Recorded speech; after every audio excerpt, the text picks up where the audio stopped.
And it looks like we should be live. Hello, everybody. Just double check us in the comments if we are.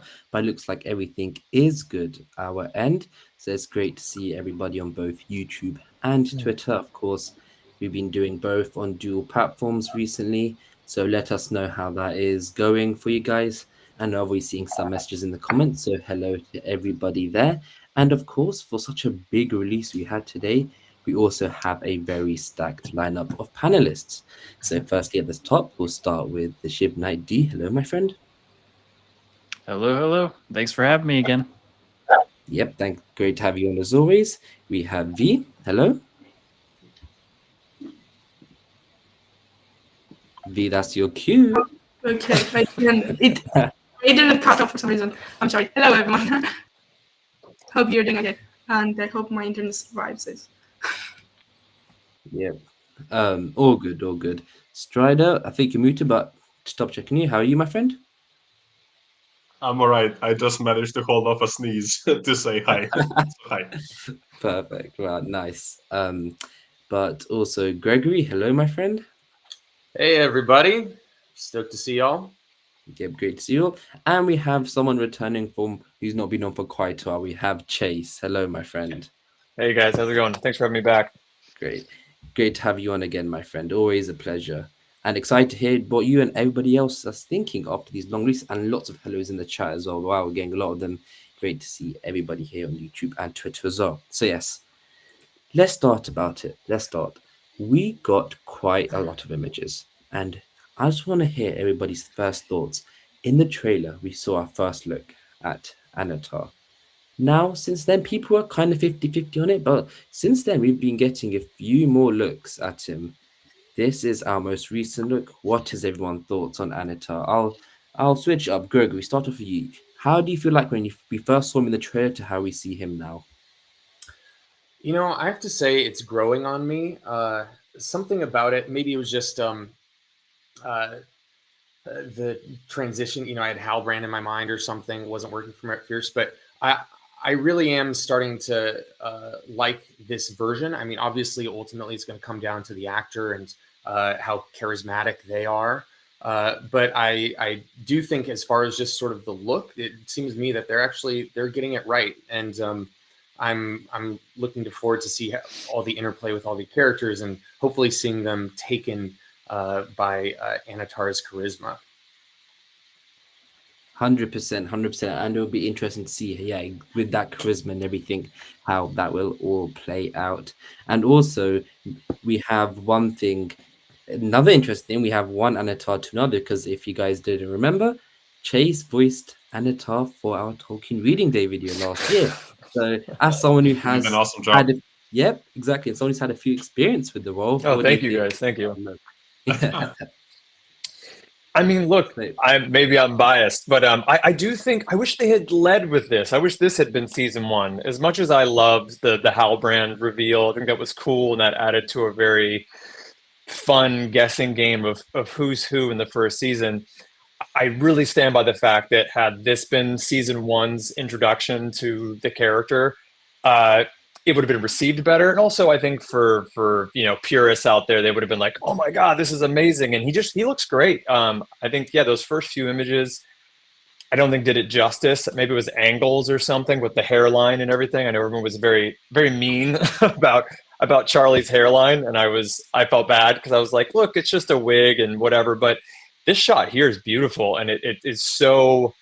In my mind, this is a personal thing. It very much evokes what I imagine an elf of the first age would even look like. I know this takes place in the second age, but I'm assuming that when Annatar reveals himself, he'll have been around since the first age. But I love the headpiece, and I love the sort of angelic look they've given him. So it's just great to see something that sort of captures what I saw in my head reading the Silmarillion. 100%, and seeing that capture. Oh, I think I've lost connection. I don't know.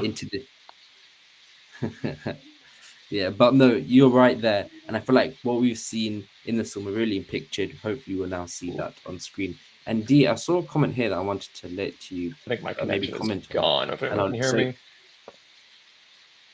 Sorry. Is everyone else still good? Cool. So so we've got this comment here, and I'm going to share this. So Celebrimbor will see Sauron in his Halbrand form, and how do you think this will all work out? Given that atheist nihilist puts forward that maybe he could be from a flashback or before season 1. What do you think? Ooh, that's a good question. I feel like this. Yeah, this whole timeline thing is jumbling me up quite a bit. Seeing Halbrand here is interesting. Like, I'm assuming this is a flashback.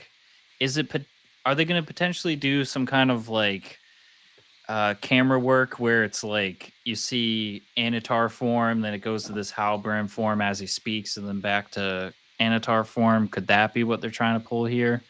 I don't know. But yeah, I'm hoping it's just a flashback personally, but still stoked to see this new Annatar form. It looks really great. So yeah, I'm also wondering if this might be a flashback, this particular scene. But I do want to point out one thing that was in one of the many articles we got today, so I cannot actually say which one. But they do say that there is a prologue scene regarding Sauron, and that it resembles the, I don't know the pronunciation in English, so I'll just say it in Latin, the Ides of March, which is like the holiday when... the Ides of March. That was like the event where Ides, whatever, when Caesar was stabbed. Yeah. And I assume that means in the prologue we'll see basically the scene where, or maybe a couple of scenes, when Adar killed, there we go, when Adar killed, and I guess that this kind of sounds like maybe some other orcs as well, but probably Adar was the chief one and the one that actually did the final, did the kill shot. So I guess we'll see this in the prologue. But I mean, the main Annatar will definitely be this photo of Annatar that we are seeing. And this costume is definitely the one we're going to be seeing throughout the season, I guess, at least for the most part. Indeed. And linking to this, Higgy Baby mentioned it here, and I was actually going to move on to that next. Is then, so do you think there's a link between this and, of course, in the trailer we see that black goo? I'm sorry, Chase, if it's covering your face every time in the comments, but No, it's all good. I'm cutting in and out, so I apologize. Yeah, cool. No, all good. So yeah, no.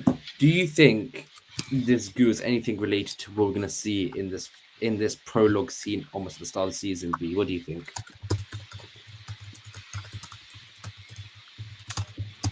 Who are we talking to? V.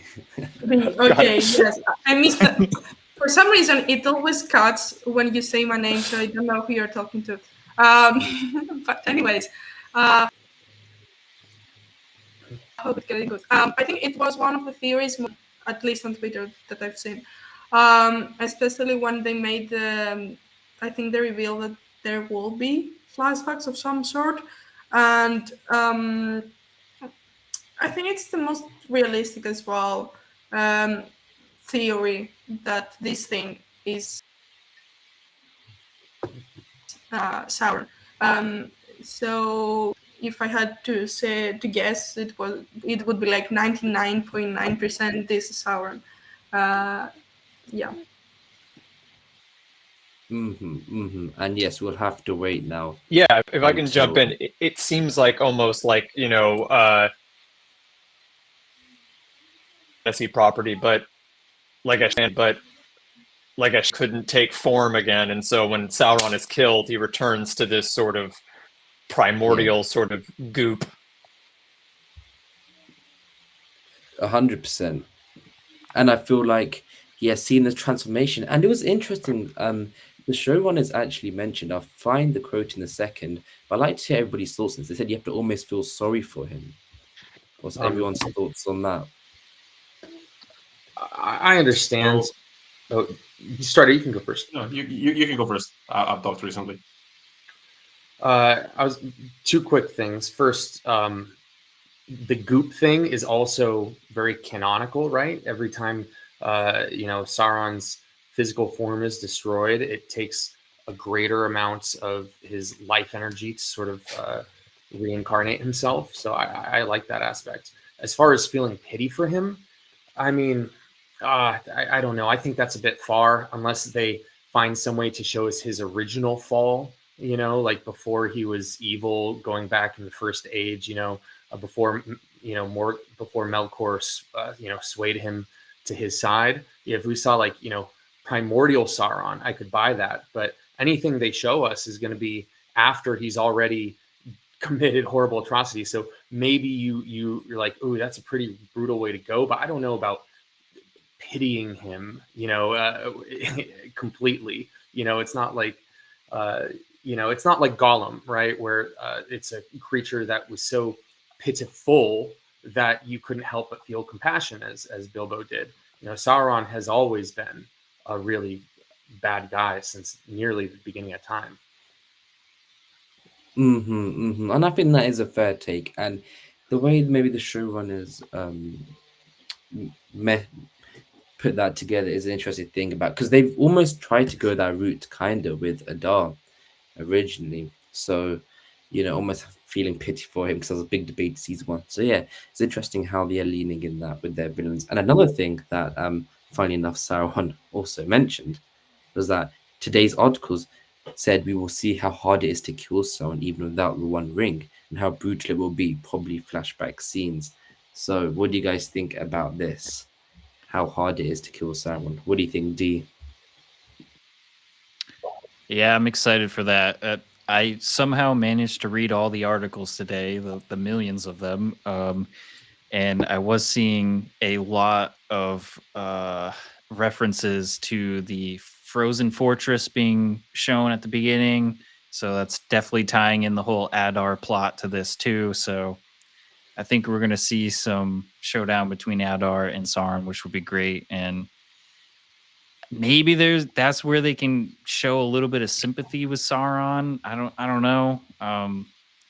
That line kind of threw me a little bit, but who knows? And what I think Gregory said, if we ever got, which this is a dream, if we got some kind of reference back to Melkor and how that corruption started with Sauron, that would be amazing. So I'm shooting for the stars, I guess.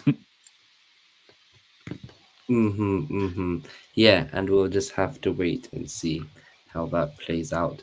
And before we move on, I just wanted to share this as well. Do you think we're all seeing the same scene here? So this is a reaction shot to this. What's everyone's thoughts That's on V this? when she sees the photo of Elrond. But yeah, do you guys think they are reacting to each other in this moment?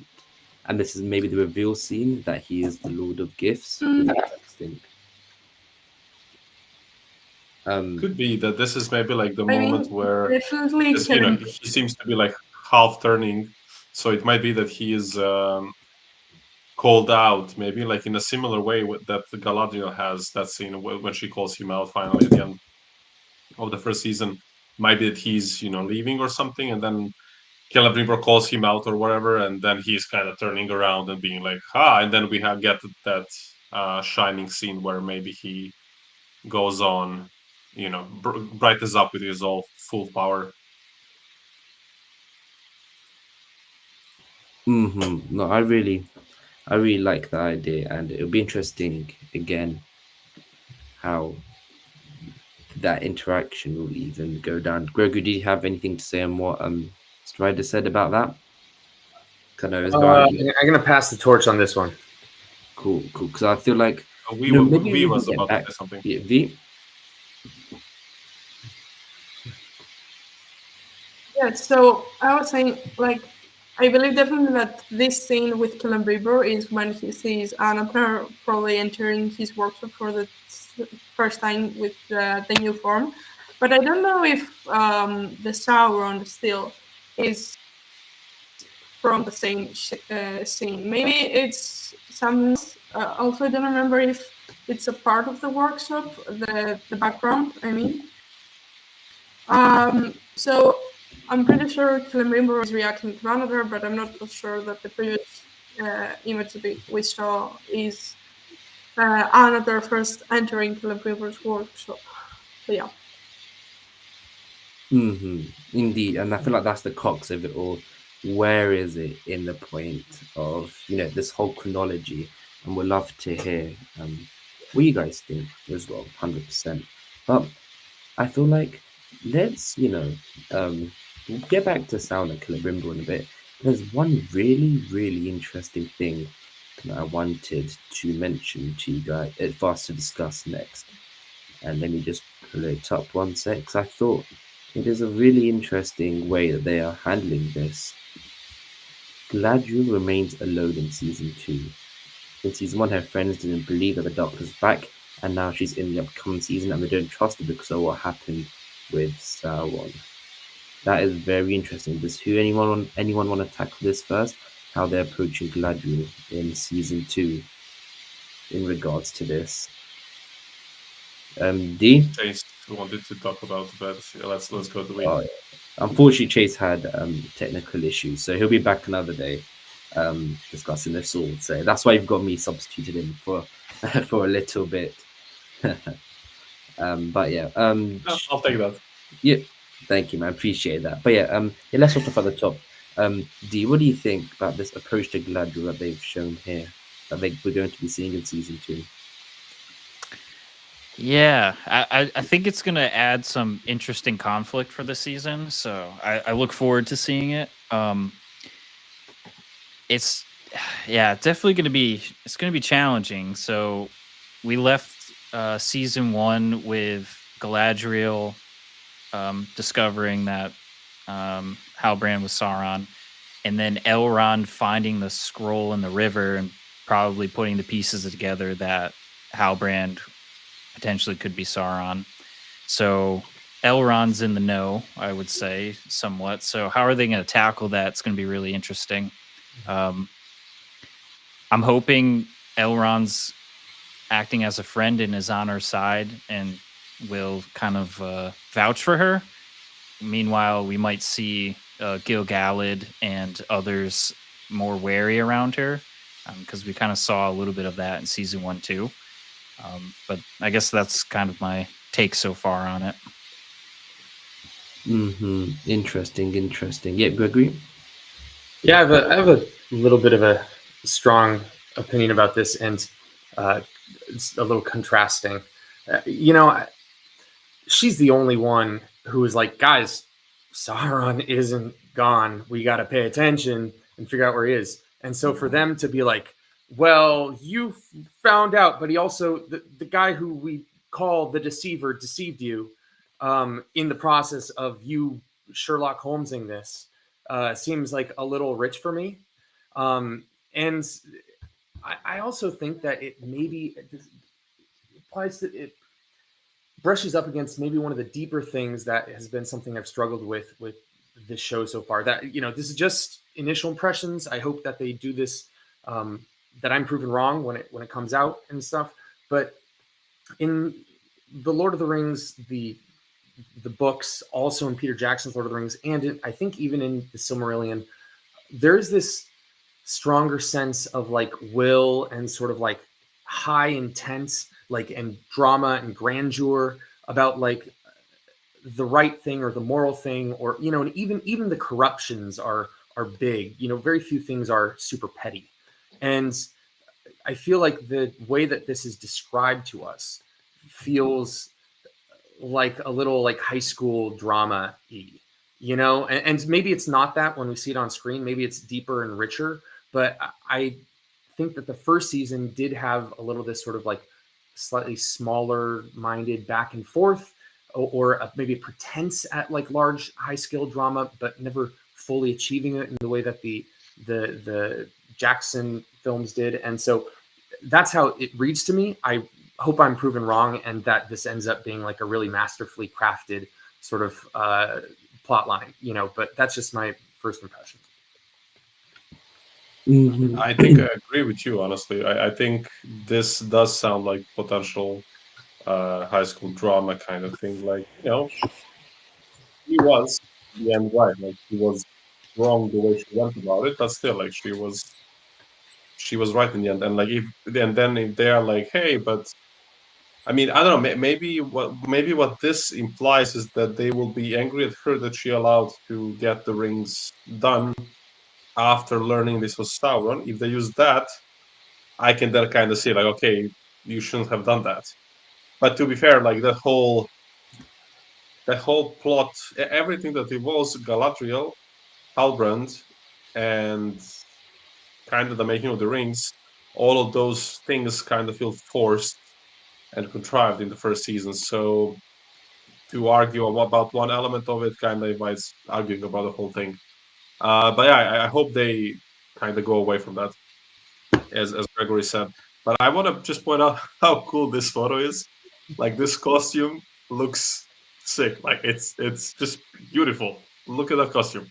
It fits perfectly. Like honestly, if you have an army of elves sneaking through a forest like this in this kind of costume, like yeah, they're gonna sneak up on you. This is just a really really good costume. And I like, and I prefer actually to see her maybe in this. That just looks more. It feels more natural to see an elf in this kind of costume than in that super epic high tier level armor that she had in season one. Though I think one of the quotes they said also that she will be back in that one as well. But I definitely hope that she sticks to this outfit for the most of the second season. Totally agree, Strider. It looks dope. 100%, 100%. And of course, looks like her company at least will be kitted out in similar outfits that we'll see at the start of the season as well. So that'll be exciting to see how that all plays out. And I feel like let's move on to a entirely different point of the show, because it feels a bit detached currently, this stranger. Because is this a hint at the Blue Wizards? Because the quote from the showrunners was, one of the things that's been fun about that is Rune is really a blank canvas. There are little hints. There's talk about magic cults and talk about the stars being strange, and rumors of wizards having adventures in Rune that may or may not have gone well. Does anybody want to comment on this? Anybody see where this may, who Patrick McCabe might be hinting at? Anybody want to start off? Well, I could can jump. Let's go with we. Yeah. A lot of people volunteering for this. I don't know exactly if he's referring actually in a place of the lore, with some quote directly from like the books or something, but like we know that Rune is a pretty unexplored area that the Blues went and then lost. And I always have been a Blue Wizard truther, and I don't know if this will get me out anywhere, but I do really hope that we get to see them, and that's why I believe they're saying it's a black canvas, because we don't have a lot of lore about the Blues. We barely know their names and what they were doing in Iran during this period, and that's actually mostly the point of the show as well. About a lot, like what the characters were doing and where they were. So I'm really excited to see what they're getting, how creative they will get with that, and how they will design everything and stuff. Because it's really an opportunity for them to show exactly their vision for the new things that they want to show here. So yeah, I think it's a really good to point out that Rune is kind of like a pretty blank piece of paper for us. There is not a lot of it is known. I do think that Rune might just mean east, as far as I remember. And so the quote that is mentioned here, I don't know who said this. One of the showrunners, I guess. The quote is paraphrasing something from the books, which is so there in the books there are two references of there are kind of two versions of the Blue Wizards. So this is actually another proof that this might hopefully be one of the Blue Wizards. So basically, the first version that we had was the one where Gandalf was the only one who finished his task completely, and even the two Blue Wizards, of whom we don't really know that much, so they went to the east. That's what we know. It's the same in both versions. But then in the first version, in which Gandalf is the only one who stayed through the task, they, it is said, were founders of magic cults and kind of like started doing and like magical practices. And they started doing their own thing and kind of growing in power in some way. And it is kind of implied that Sauron corrupted them. So in one way or another, they fell into darkness, is how it is described as far as I remember. The second thing here is, the second version was that they actually did stay true to the task, and that they did a lot of work against Sauron to undermine his efforts in the east, taking away strength from Sauron's forces in the east, which, I think I'm quoting it, would have otherwise outnumbered the forces of West too much. So, according to the second version, where the Blue Wizards actually didn't fail, they did a really crucial job of not allowing Sauron to have an overwhelming amount of forces. And I think what might be happening in the show, and again, I'm hoping that this is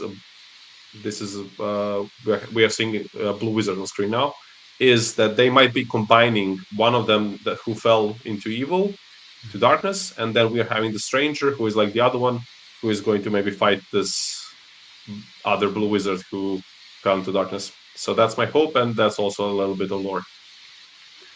Cheers. Thank you. Always loving those lore dumps. Always appreciated.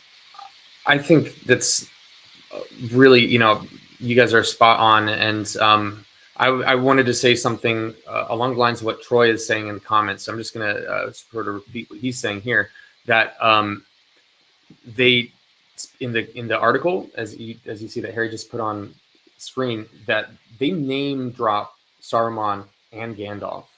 And I kind of took that as a way of sort of, they wouldn't name either of them if it was either of them. I think it's obviously we're not getting anything clear here, but between what Strider said and he said and this point here, I think this is the strongest evidence that we've had that there, that there's at least a very good chance that this is going to be one of the Blue Wizards, which is awesome. I think it's definitely the strongest choice they could go for. The best possible choice, yeah.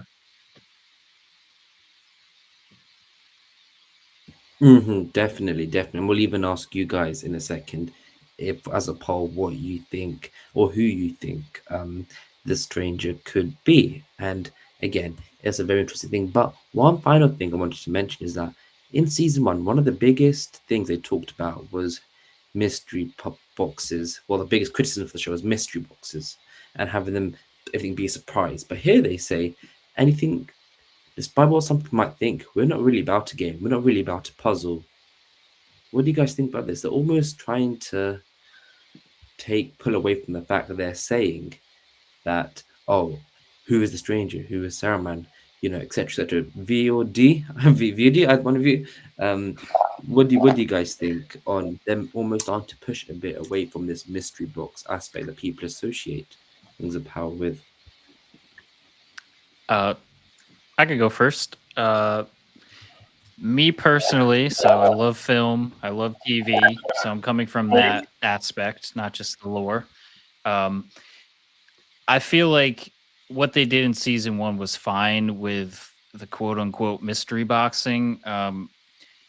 If they just gave us all the characters, like every single character, who they are, what they're doing, to me personally, it wouldn't have been as interesting because we would know who they are, what they're doing. So while they're trying to build the heroes in season 1, they didn't necessarily want to dive too much into the villain characters, which it sounds like they want to do this season. If that was their plan from the get-go, which it sounds like it was, it sounds like they said they had season 2 written while season 1 was finishing up or something like that. Me personally, yeah, I just think it makes sense to me. I would love to see where they go with it in season 2, but mystery boxing, I don't know. I was fine with it. I'm still fine with it.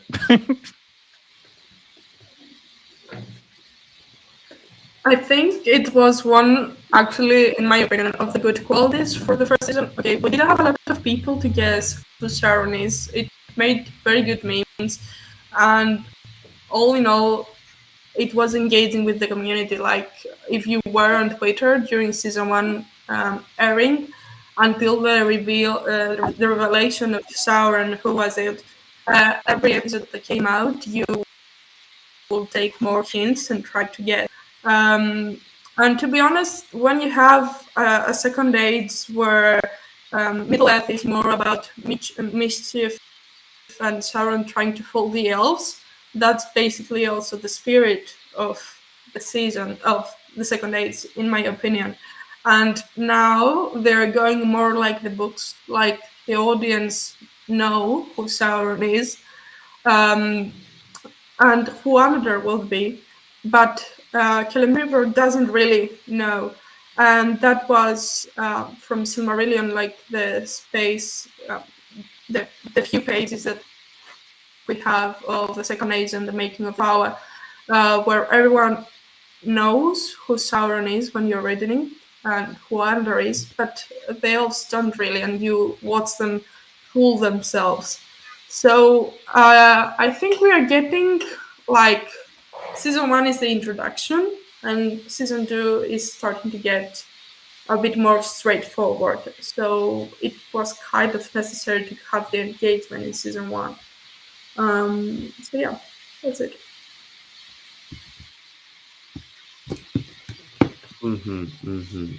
Indeed.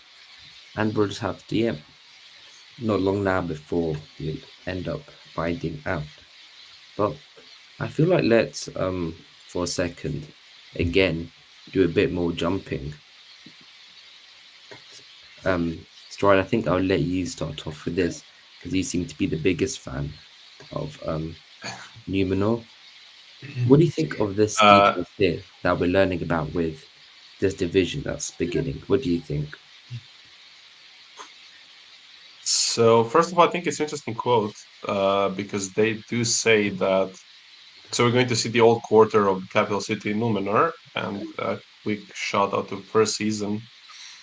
We got a lot of cool pre-season 1. We got a lot of cool explanations regarding the design of Numenor, and an interesting thing that they were doing was that there was a lot of elvish design in the city,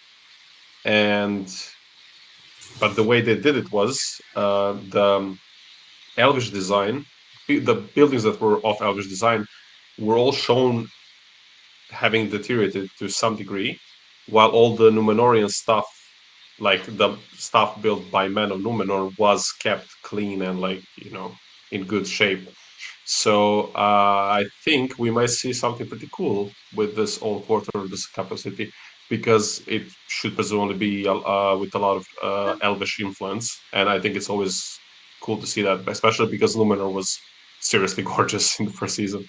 But yeah, the other thing here is the Civil War. The fact that they are saying, okay, Civil War, they use this expression, which means that there's going to be a proper struggle. And we did see, I think, in trailers, some scenes with fire and Elendil, dealing with some things and so on, like riding away, and like there's going to be a lot of stuff there. So it's good to have like a slightly more confirmation for that.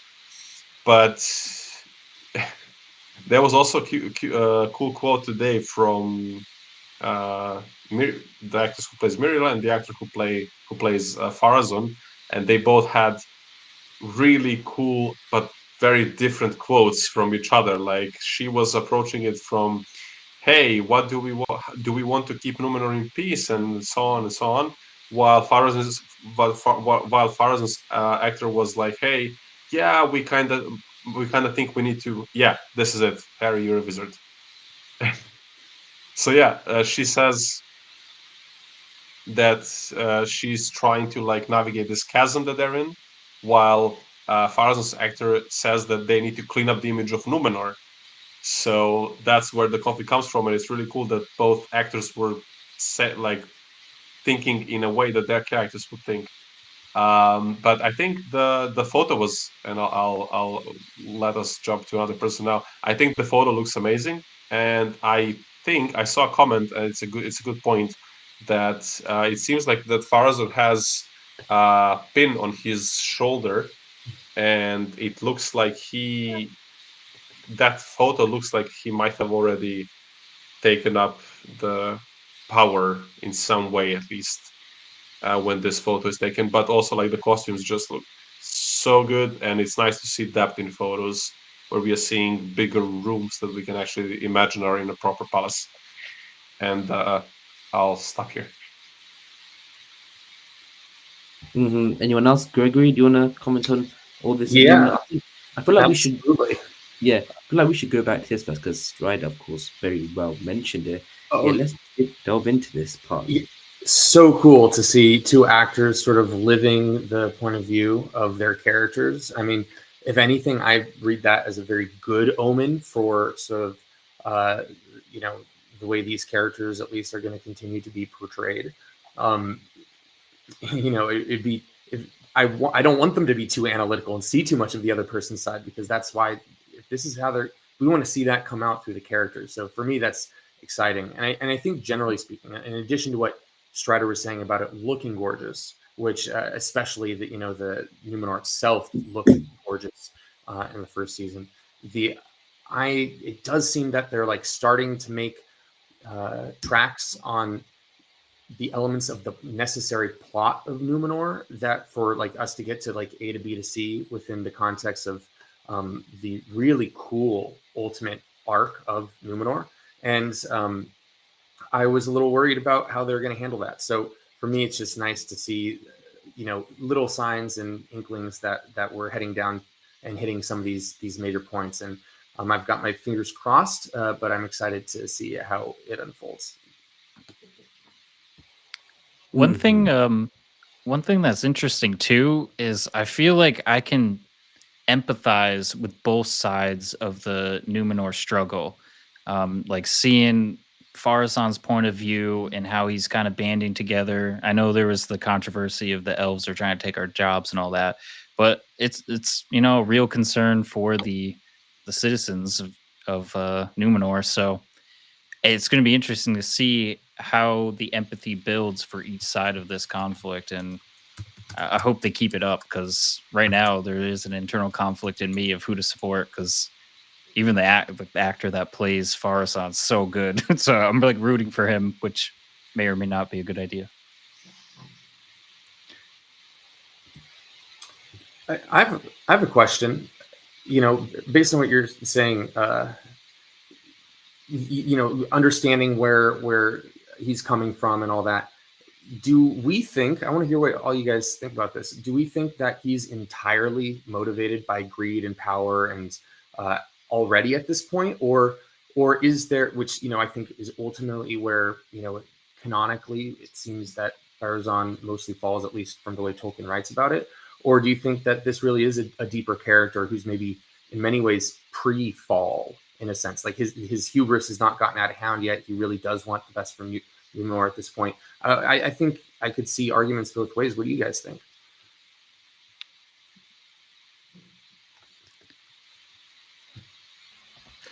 I can jump in for a second. Let's go with Yeah, there we go. Done it first. I can go last. All right, we'll go V, Strider, D. We'll go like that. I said V first, so V. Yeah. No, you first. You go on. V. Okay. Yeah. That's going well. So I think as further back as we go to the ages of Middle-earth, the more gray the characters become. So I would see Pharazon more like motivated by what he thinks Numenor needs, and he thinks that he is the only one that can get to that path, because he knows Muriel will probably continue the legacy of her father, and he thinks that Numenor should be more apart from the elves.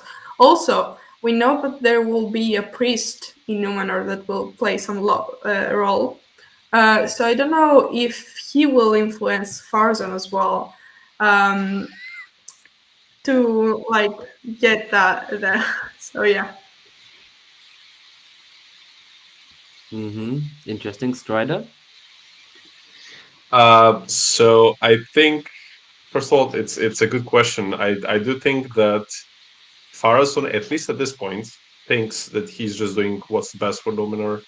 That the sad thing is, with the nature of the structure of the show and the time limitations, we didn't have really a lot of time to feel most of the characters, you know. So I hope we get more of that. We know that there was like some decisions that were hard to make behind the scenes. Which storyline will be more prevalent in season 2, Eregion or Numenor? So hopefully we get to see much more of Pharazon. I do think that he at this point is thinking just what is good for the people, but we'll have to see what happens when he does meet with a certain Dark Lord and starts, chatting, and they become BFFs. I think it's going to be interesting to see what's going to be happening there. I do hope we get some time jumps, because right in the core of the story of Numenor is like, it's the most important thing to understand the story of Numenor is the fear of death, and that is the main thing that Sauron finds like a pressure point, and then it doesn't press it; it just like punches it with a hammer and forces Numenor to do, and Pharazon to do what they will end up doing. But I think an interesting thing to bear in mind here, canonically speaking, the Lord of the Rings, the Hobbit, the Silmarillion, all of those were not written by Tolkien; they were found and translated by Tolkien. Or rather, he found and translated the Red Book, which was written by Bilbo and Frodo mainly. But in this book, we have Bilbo's translations from Elvish, which he put in the Red Book, and these translations from Elvish are actually the history of like the symbol of, for example, what happens in the main story of Silmarillion and all of that. All of those things in Silmarillion were written by some in-world characters, and then later translated by Bilbo, and so on and so on and so on. So, in a way, as one of our dear friends from Fellowship of Fans might say, so it might all just be Elvish propaganda. Maybe Pharazon didn't really go to the dark side. Maybe the elves were just like, no, that's all lies and all that. So it's also an interesting angle to have, because what we are seeing here, who knows what happened really. That's very interesting way to put it, indeed. Very true. And then Shiv D, finally. All right, see if I remember. I think the Pharazon we're seeing now, it may be, we're kind of seeing this where we can give sympathy towards him. It's kind of like rooted in truth, like he believes he could clean up Numenor. And then what I predict happening is Sauron's going to come to Numenor and corrupt him even further, and that's probably where his morality kind of hits a tipping point where you're like, oh, I can't really back this guy anymore. And that's probably when we start to see some of the crazy strife between the faithful and so on. I agree, and I feel like, again, this will be a matter of time before we properly be able to be rooted in seeing the sides clear against each other. And it looks like this season is going to build up till then. I think you all have had great input in how this can develop within season 2. And yeah, we'll just have to wait to see. And before we move on from I did promise I'd bring this back up. This I thought was quite interesting. Bill Kalal mentions, if this is Midia's robes with stars in the decoration, does this mean she's moving toward returning to an original Numenorian faith? Well, of course, in the law, that's what ends up part of the reasons why the faithful first Kingsmen thing occurs, because they're breaking away from tradition for so long. The faithful wanted to keep that, and maybe that is something, just little one of the costume designers talked about, there's some stuff they put so much effort in that you end up not seeing or realizing what it will mean. So yeah, it'll be very interesting to see how that all ends up. And yeah, a lot to unpack in Numenor. But there's something we're going to be unpacking for the first time, which I'm very excited for, which is the showrunners confirmed that we'll be visiting the Grey Havens in the Rings of Power Season 2. So, who wants? And I know I've said who wants to, and everyone talks at once. So we'll go. We'll start at the bottom. Gregory, the Grey Havens. How excited are you to finally now see Círdan and all his mates in the Grey Havens? I am so excited to see Círdan. I mean, he's, I think, one of the coolest characters in the Legendarium that we have really gotten so little like understanding of in, you know, anything put into, you know, of the visual medium so far. You know, I mean, even when you read the books, you just get like little sprinklings of him, right? And then the further you go into lore and you read the Silmarillion, you're like, oh, this guy's pretty awesome. And so I think that's really exciting for me to get a chance to see the Grey Havens, and it looks gorgeous. So. Indeed. And Strider, as you do have a very lovely beard yourself, do you think we will end up seeing him with one? What do you think his design will be like and his look? Yeah, I mean, it's not seeing Círdan with a beard. Like, why is he going to be on screen then? Like, it's like one of the coolest things about elves. So the fact that this is something that happens to them in a very old time, in a very old time of their lives. So I think we're gonna see him with a beard, and I'm looking forward to that because he is literally one of the most oldest named creatures we know of, as he is one of the first 150 elves who were ever born or like woke up. But yeah, I mean, seeing Grey Havens is also really cool, and it's going to be interesting to see how similar or dissimilar they will look like compared to the movies. But they are such a little iconic scene that just really stays for a long time because it's at the very end of the story. And like, I mean, honestly, I'm always like at the edge of breaking up when I'm seeing this. So I think it's going to be interesting to see it in a not sad or not a sober or sentimental moment. Maybe just like see it in full glory, with ships, with beauty, with all of that, and just to see like this iconic elf. I'm very excited for it. Looking forward to it. Definitely. And just one thing to clarify, the showrunners did say we're going to be also expanding on the Grey Havens, which is in Linden. So of course we already know that's the case, but yeah, they are making it seem like it's almost like a city within itself within Linden, which of course it also had Harlinden and Forlinden broken up. But it seems like I feel like Gilgalad's high seat was in Harlinden. So I'm not sure if that's 100% correct, but that was an interesting thing. But that's besides the point. Anyways, but there's one. We've got a few more images to go through before we go through the full Clyde article. No, we're not going to go through the whole thing again. There's some interesting. Can I add something here? Yeah, go for it. One question, actually. Like, do you think that that we are going to Grey Havens in order to give the ring to Círdan? So the scene where from the trailer where they show the three hands with the rings is from Grey Haven. So, and also, is this concept art from the show? Because I don't know.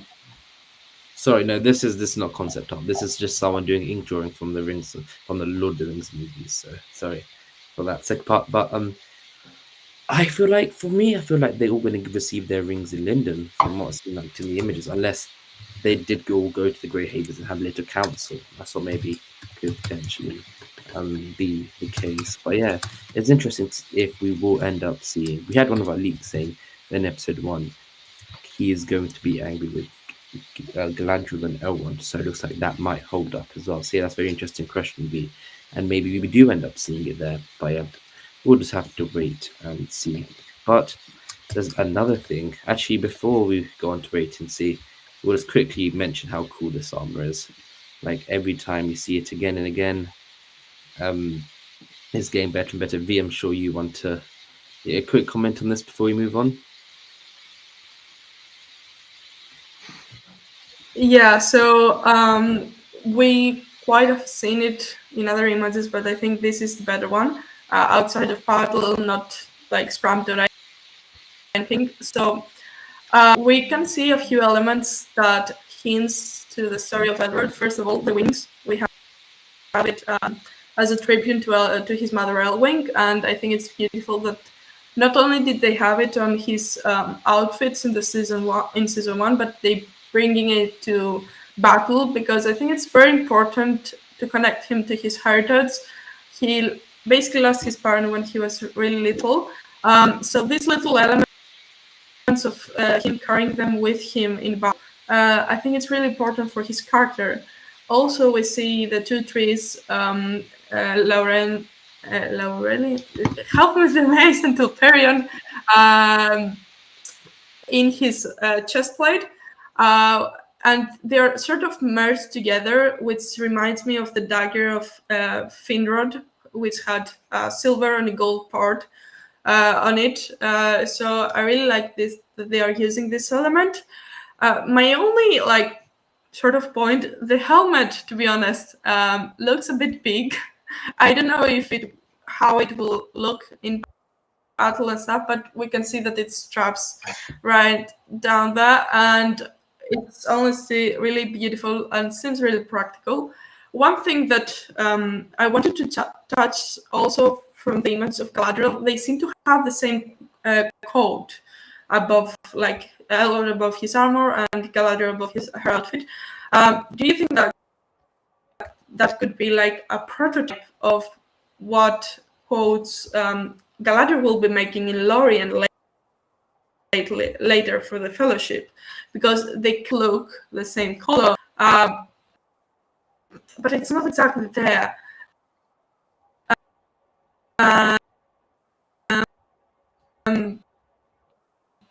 So it's probably details from back then, and I don't think else. I really want to know more about the sword that he will have.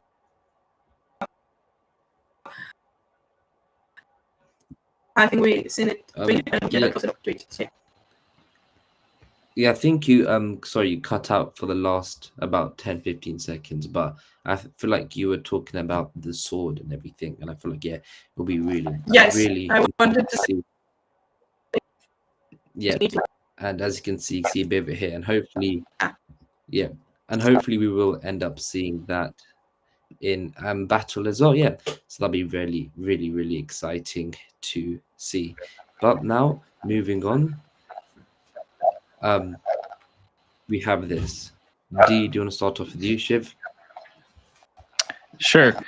One thing I zoomed in on early in the day when I saw this photo was I saw what looked to be similar to those small tomatoes or whatever Denethor was eating. So I was like, oh no, are we getting a repeat of that scene? Looks like they're in front of Adar. But yeah, I was not expecting to see a meetup between Adar and Galadriel. So this is definitely going to be interesting. I still have a lot to digest from all the articles I read, so I haven't really connected any dots yet. But another interesting plot point for the season is they meet again. This time he's not chained up in a barn. And for people who have been listening to our scoops, you would know that we did mention that she would get imprisoned at some point. So yes, it's very cool that we have one of our scoops ending up being true, and it looks like on a battle set she would also end up being imprisoned.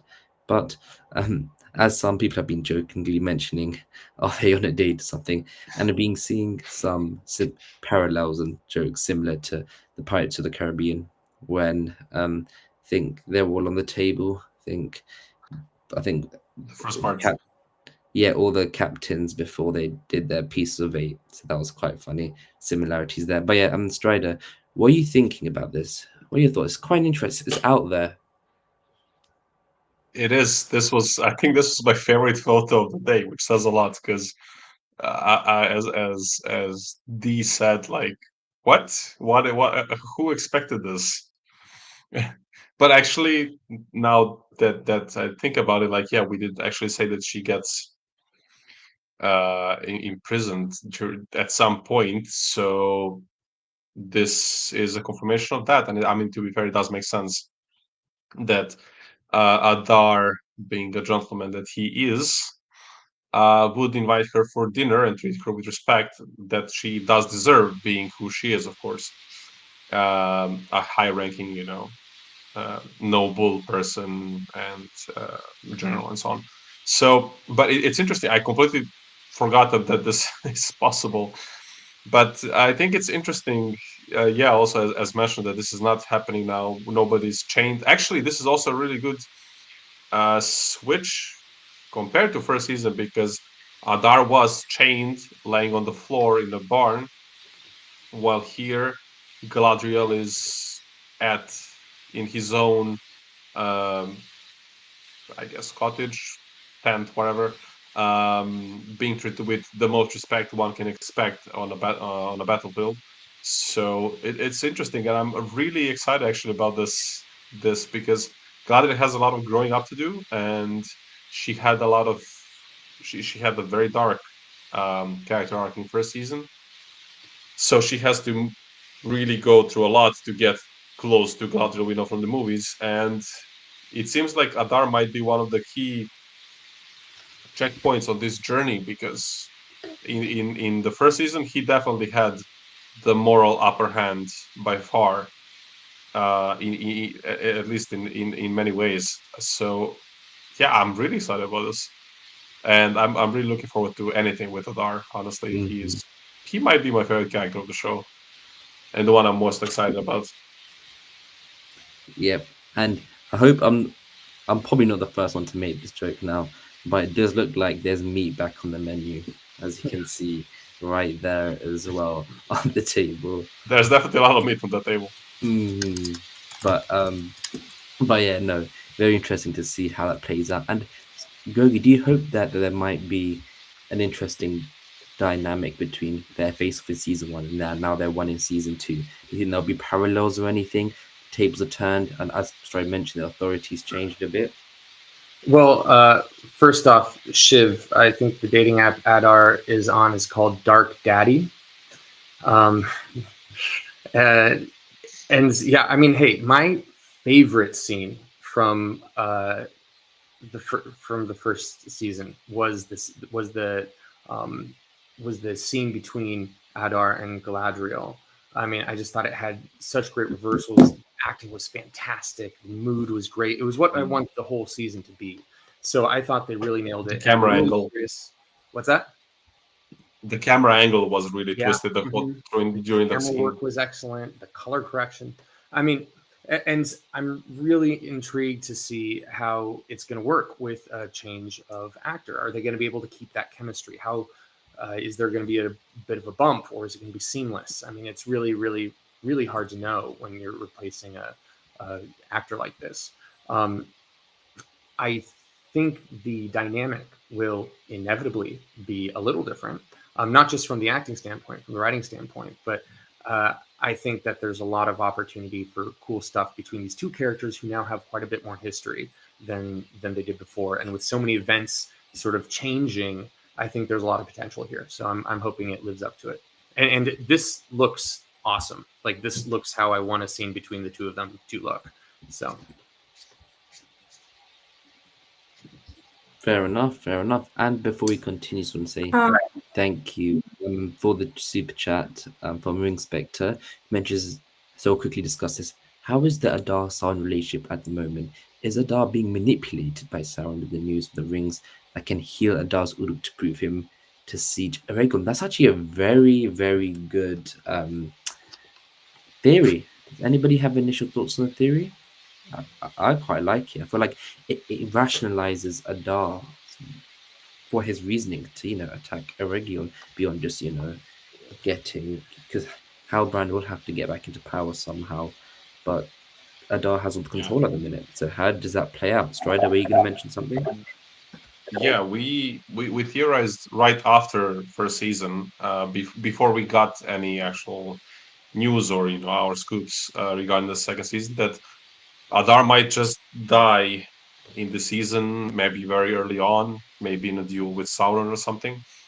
But this theory by Ring Spectre is, yeah, now it seems very likely that Sauron in some way convinces Adar to follow him, whether through manipulation or through just like making a proper deal, who knows.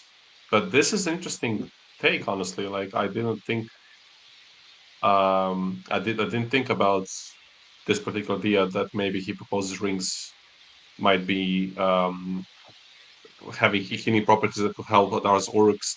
So that's interesting. Honestly, if it went this way, I think that would be a pretty cool way to go about it, to be honest. Because I think that's it will have to be something very um, the reason why Sauron and Adar make peace or some kind of an alliance between themselves has to be something very convincing, and this is a pretty good theory. So if it goes this way, that's I'm all for it. Fair enough, fair enough. And I think before we move on, V, were you going to mention something? Yeah. In the theory, in terms of the theory, I guess Sauron will be like, keeps your enemies close, and the enemies that can kill you closer.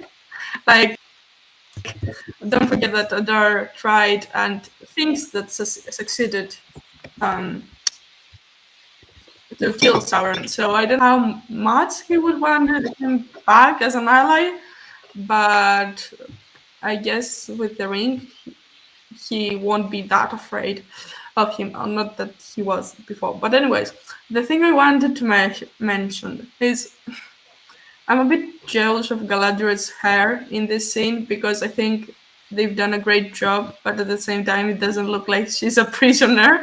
Like, it's kind of funny, but I get it. Like, it's a bit messy, but not like, I don't know if you get it. Like, it's messy, but at the same time, it sits properly. So yeah, I really love what they've done with her hair here. Mm-hmm.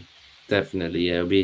We'll see how rugged she will end up looking after. Actually, no, that sounds a bit weird. So no, that's after she's done with Adar. But yeah, we'll see how she will fare after maybe the getting potentially tortured or getting treated by the orcs and everybody. But yeah, Gregory, you said you have a potential counter argument to Ring Spectre's theory. Yeah. But really quick, I just want to say that canonically, Galadriel's hair is one of the most beautiful things in Middle Earth. Maybe there's some sort of like magical trait to it where no matter what you do to it, it sort of like goes back to looking relatively beautiful. Because magic shampoo, great. Yeah. But my fear, my contrasting theory to the one that we just heard about Adar is going the other direction, right? Instead of him helping Sauron, right? I mean, Adar is the one who kind of creates Mount Doom, and he doesn't really need Sauron at this point. Maybe he thinks. What if what this is Adar captures Galadriel with the notion that she's the one who knows how to go about, or can help him go about, defeating Sauron a second time, and that he basically is looking for an ally in this war against Sauron. I mean, no idea if that's the direction it goes, but just a different way they could spin it, Yeah, I feel like it's an interesting way to spin it. No matter what, whether it's your theory, Ring Spectre's theory, or your counter argument of how this will be approached, it is interesting to see how they will end up sorting this out, or it being resolved in any way, what even the conversation is about, if it is about Adar. But yeah, we'll have to just, and as I mentioned, wait and see. And before we wrap up here, had some final comments, interesting comments from the showrunners. So they mentioned we also take in everything. We read everything. We read the reviews. We read what you've all written. We read what your colleagues have written, and we read what the fans are saying. Maybe they even watch. I don't know. Whether they're watching or not uh, is a separate thing. But we've heard a lot compared to season one. We've been hearing a lot more, which is good. But it seems like a lot of the focus so far has been on Celebrimbor and Annatar, because one of the biggest criticisms for season one was around the lore. A lot of it was original, a lot of it was build up, and now it seems like their focus so far has now been shifting. Like, okay, we're giving you now a show where you've got your blonde, you've got your white haired blonde elf Annatar that everyone's been wanting for ages, and then the whole show is going to be focused mainly on Celebrimbor in season two. So that's been the main message for marketing, and potentially even that Galadriel's taking a step back, because we know not a lot of people not a lot of people you know were thinking about that around. I'm sorry, a lot of people in the show don't believe her, trust her at the minute. So it seemed like that, and I feel like now it's just that period. It's going to the second season. It should be actions are louder than words now. It's great that we're hearing all this, um and that they are, the showrunners are reading all the fan criticism and feedback, but now it's just time to deliver, because we shouldn't be hearing these same things again coming into season three. It should be now that we they delivered to season two, and now going into season three, we will begin getting properly into the rhythm of making this a great television show. So hopefully, it's great that they are reading this stuff, but it's just now time to either deliver, or it'll be interesting to see how things pan out for the other 5 seasons, because they did again today mention that they are committing to all 5 seasons. So yes, it's just now to JD Payne and Patrick McKay that it's now time to deliver on your end, and we'll have to wait till August 29th to see if that will end up being the case. And before we wrap up, I just got reminded that a certain somebody might get very angry if we don't at least cover this. So before we wrap up, here is the two Durins. Again, this is from one of the articles, Total Films articles, and the main point here, something we've heard again and again, is that their relationship is breaking down. But my question to you guys is, how far do you think their two relationships, father and son relationship, will break down? Anybody want to start off? I can jump in first. So I mean, they end the first season with the falling out, and I think during the third, the king, he even disowns, I believe, or like strips him from his heritage and so on. During the fourth, so they already start on the wrong foot this season. So honestly, I'm interested to hear. They, in one of the previous interviews, I don't know if it was also into today. I think that was also represented today, but about the connection between the king and the mountain, and how the singing is not working, and there are some things. And also, they say actually that there's some influence from Sauron himself. So I don't know. Maybe we will end up seeing Sauron whispering into the ear of more than one king, which should be interesting. Um, but we really don't know anything about what was happening in Khazad-dûm at this time, except for the fact that they got one of the rings. So they can do whatever they want to do basically with the storyline, especially because they put, like they put during the third and during the fourth together as father and son, even though there was actually, I think, quite some time between the two of them. Um, I think we'll see some of the temptation with the ring, but how this will influence the two of them specifically, who knows? I think the rings are notorious when it comes to the dwarves, that they pulled on their greed more and more. So in a way, what a ring might even help mend in some way the relationship between father and son, because if he becomes more greedy, the king will actually then support, maybe change his mind and start supporting during the fourth his son's decision to mine Mithril. And in a way, it might even end up reversing them, because maybe then during the fourth will be more wary if he sees the decline and like change in his father. There's potential for a lot of like back and forths in that dynamic. I think when we throw in the ring um, in that dynamic.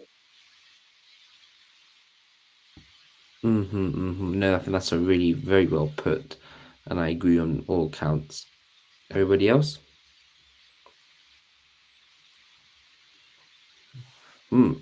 Sounds good. That is all fine. Well, I feel like I'll jump in I'll go for it. Yep. really quick. This is a super quick thing. The Strider just got me thinking about this. I hadn't really, we talked a little bit last time, or maybe time before, about how ultimately we need dwarves to take rings. There's only one family here, right? And so how do we, there need to be 7 dwarf lords to take rings. But what if, I kind of feel like just meta, thinking in a meta way about this, there's no way Durin 4 is going to end up falling, but Durin 3 could end up being one of the 7 dwarves who takes a ring. And, this second age, Lord of the Rings in general, there's as much corruption as there is heroism. And the second age in particular is going to have some dark threads to it. So it's not like this father-son relationship is necessarily going to end happy. And it could end with, Durin 3 taking the ring. And as we know, Khazad Dûm becomes a safe haven and a safe passageway for the elves. So it could be that that's the schism, is that one allows the elves through and the other takes one of the 7 rings.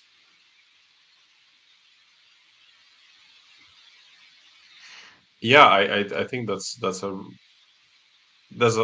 good point. I think also, especially about the corruption and heroism, they really kind of like match each other blow for blow throughout the second age, especially.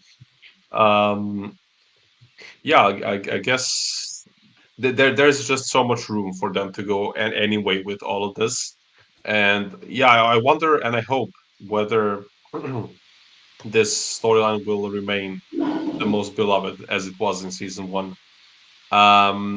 But I think with that we are kind of coming to a close with this stream. So I would just like to thank everybody. So Harry, thank you for hosting and thank you for handling the stream.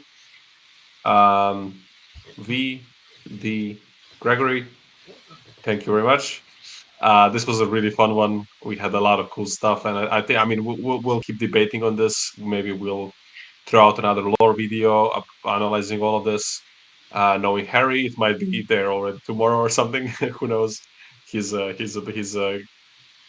hardworking guy. And also, just a quick one for people watching House of the Dragon. We'll have our review tomorrow, or probably the day after tomorrow as well. But yeah, thank you everyone who was with us in the chat. Thank you for everyone listening. We're looking forward to your comments, to your theories. Please don't forget to like. It helps us with the famous algorithm as well. And yeah, this was a wild day. So hopefully there's a lot of more stuff to talk about. And it's less than 2 months. It's more like a month and a half almost. So thank you, everybody.